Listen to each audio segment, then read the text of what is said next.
them, you scored in important games, but Manchester United Leeds has one of those rings about it, doesn't it? Yeah, I can't wait. It's been too long, of course. I know how much it means for our supporters. I know how much it means for our club.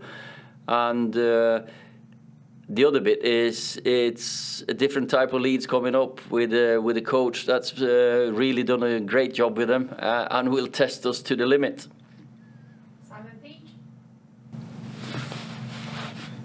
I was just wondering what your take was on the FA charge for Edison today, and will he be available for this weekend's game after the...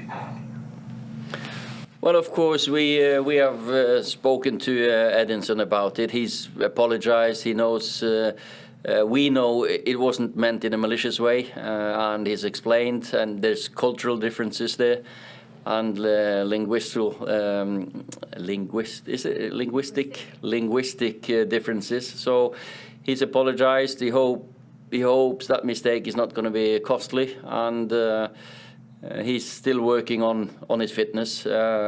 He is very meticulous on his rehab work, and he's not felt right until he couldn't play this game. So let's see the last training session how he feels. I just asked what the injury is.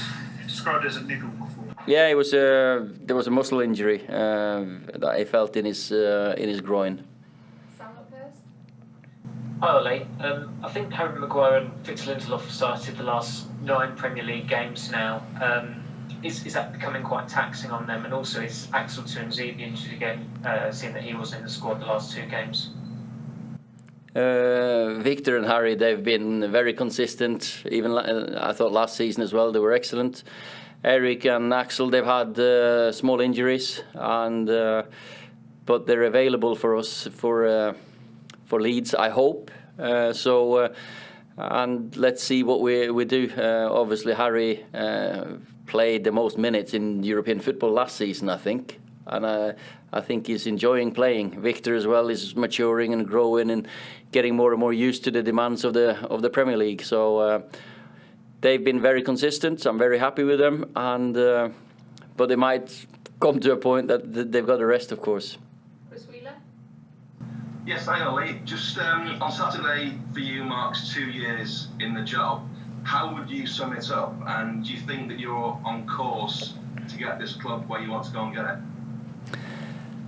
I do not like, or I hate talking about what I think about what I've done and where we're at. So I don't really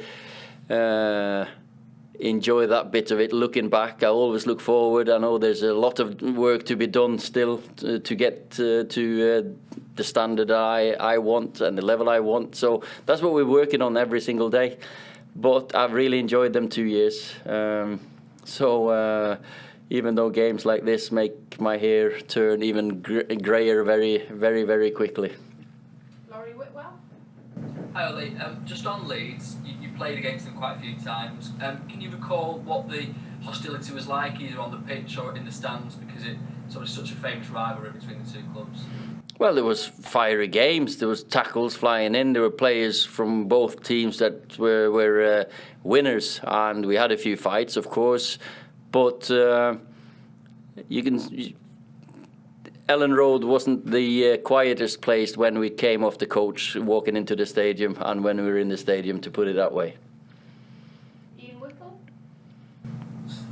Hi Ole, obviously the club was hoping to have fans in on Sunday, weren't you?